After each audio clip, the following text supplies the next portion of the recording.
Assalamualaikum warahmatullahi wabarakatuh. Rekan-rekan semua, waktu saya ke Amerika bersama banyak rekan-rekan lain ya, mahasiswa Indonesia di tahun 2000-an, kita sebenarnya tidak banyak berpikir mengenai nasib anak-anak kami yang lahir di sana, di Amerika terutama ya. Karena kami fokus belajar ya, bagaimana nanti untuk meniti karir, bagaimana masa depan, kita akan persiapkan semua itu. Dan kita asumsinya bahwa karena baik suami maupun istri adalah warga negara Indonesia, tentu anak-anak kita istilahnya sudah terjamin lah mereka sebagai warga negara Indonesia gitu ya. Nah tapi ternyata kemarin ya beberapa waktu yang lalu kami bersama rekan-rekan ya bersilaturahmi ke Kementerian Menkumham lalu untuk beraudiensi mengenai nasib anak-anak kami gitu ya. Anak-anak dari yang dulu mahasiswa, ini mantan mahasiswa ya, yang dulu belajar di Amerika, sebagian melahirkan anak di sana. Nah, anak-anak tersebut ternyata memang bisa kehilangan status warga negara Indonesia. Nah, ini. Jadi bisa hilang status warga negara Indonesianya. Kok bisa hilang? Ya, bisa. Karena apa? Karena Indonesia kan tidak menganut konsep warga negara ganda, hanya warga negara tunggal, ya kan? Nah, artinya kalau ternyata warga negara tersebut itu mendapatkan warga negara yang lain, seperti Amerika, itu akan otomatis gugur. Nah, jadi perjalanannya begini. Jadi teman-teman perlu tahu, di Amerika itu menganut konsep bahwa setiap anak yang lahir di Amerika, itu akan dibuatkan akte, dan dia bisa dibilang sebagai citizen, sebagai American citizen, warga negara Amerika. Jadi dia bisa membuat paspor, segala macam gitu, itu udah given. Ya, jadi itu bisa menjadi warga negara, ya sebagai warga negara Amerika.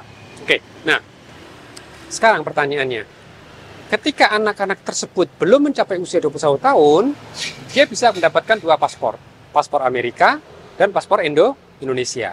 Ya, nah tapi ketika misalnya dia memperpanjang paspor Indonesianya, ya kan, kita usia di atas 21 tahun misalnya, dia tidak bisa lagi. Kecuali dia harus membuktikan ke kantor imigrasi membawa surat apa yang disebut dengan renunciation certificate. Jadi anak-anak tersebut harus pergi ke kantor federal Amerika, bisa mungkin yang di Jakarta seperti di Kedutaan Besar Amerika di Jakarta, itu untuk mengurus proses renunciation untuk mencabut status warga negara Amerika. Kalau tidak ada surat itu, nanti kantor imigrasi tidak akan memproses paspor tersebut. Padahal kita tahu paspor Indonesia itu penting, gitu ya. Kenapa? Karena misalnya itu naik haji misalnya. Kalau kita mau naik haji, anak-anak kita nanti mau naik haji, kan nanti harus bawa paspor Indonesia. Kalau berangkatnya sebagai warga negara Indonesia, gitu ya. Nah, kalau ternyata tidak ada surat renunciation, kantor imigrasi tidak akan bisa mengeluarkan paspor karena asumsinya adalah anak itu sudah tercatat di Amerika sebagai warga negara Amerika. Itu pertanyaan, tapi kan saya nggak pernah mengurus, bahkan saya mungkin nggak pernah punya paspor Amerika. Itu tetap saja tidak bisa diterima ya oleh kementerian kita di Indonesia. Menurut undang-undang di Indonesia, karena Amerika mengadopsi itu secara jelas, ya semua orang sudah tahu, setiap anak yang lahir sana menjadi warga negara Amerika, maka pemerintah Republik Indonesia berdasarkan undang-undang harus mendapatkan bukti bahwa sang warga negara itu, anak-anak kita tersebut sudah mengurus pencabutan. Nah, lalu ya udah kan tinggal dicabut aja. Masalahnya begini, untuk pencabutan itu tentu bisa dilakukan pengurusan, biayanya memang tidak murah. Berapa? $2.300 ya.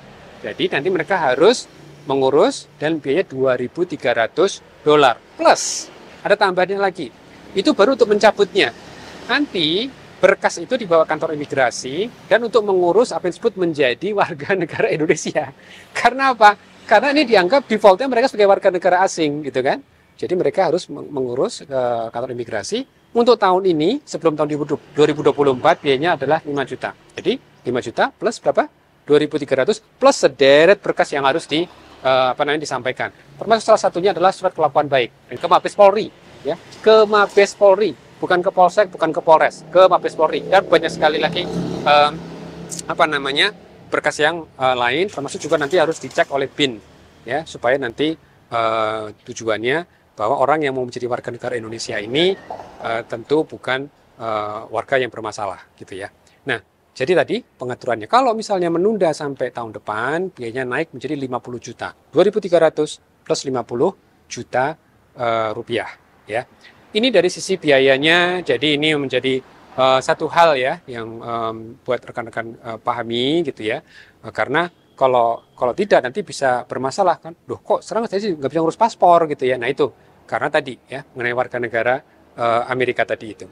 Nah, pertanyaan ini buat para netizen, saya juga akan senang sekali untuk kita mengeksplorasi di era globalisasi ini sebenarnya apakah memang ada manfaat buat negara, ya dalam hal ini negara Indonesia yang mayoritas juga bersama negara-negara lain itu menganut warga negara tunggal. Amerika memang berbeda, ya Amerika dan mungkin sebagian kecil negara di dunia ini menganut warga negara ganda. Tapi mayoritas itu warga negara tunggal. Tapi kalau kita eksplorasi, sebenarnya ada nggak sih manfaatnya buat Indonesia terutama ya? Apabila ada rakyatnya yang memiliki warga negara ganda, gitu ya. Memang secara individu seseorang yang memiliki warga negara Amerika tercermin dari paspor Amerika yang dia miliki, itu dia bisa mengakses banyak sekali kemudahan di Amerika, mendapatkan akses kesehatan, akses pendidikan, ya bahkan untuk pekerjaan juga, gitu ya. Nah, tapi tentu kita juga harus memikirkan dari sisi Indonesianya, ya sebagai negara, kira-kira apakah memang ada istilahnya manfaat atau juga malah mudorot, gitu ya, kalau memang ada warga negara ganda ini. Silakan tuliskan di komen mengenai status warga negara ganda ini, apakah memang sesuatu yang perlu kita lihat ulang dari sisi tadi di era yang mungkin sudah banyak perubahan. Baik, demikian yang bisa saya share ya rekan-rekan. Jangan lupa ingatkan anak-anak terutama yang lahir di Amerika ya, terutama yang lahir di Amerika supaya mereka aware dan ketika mencapai usia dewasa sudah bisa membuat keputusan apakah akan mempertahankan status warga negara Amerikanya atau mereka emang ingin jadi warga negara Indonesianya. Harapan kami ya kalau misalnya emang dari aturan undang-undang itu ada biaya sedemikian banyak gitu ya, apakah mungkin negara ini juga akan membantu ya, misalnya untuk menghapus biaya dari prosesnya, karena bagaimanapun mereka adalah anak-anak kita, anak-anak dari orang tua yang dua-duanya adalah WNI gitu ya. Dan akan lebih bagus lagi kalau juga mengcover biaya $2.300 tadi itu, sehingga bisa kembali ya ke pangkuan Ibu Pertiwi, istilahnya seperti itu. Baik ya. Oke, assalamualaikum warahmatullahi wabarakatuh.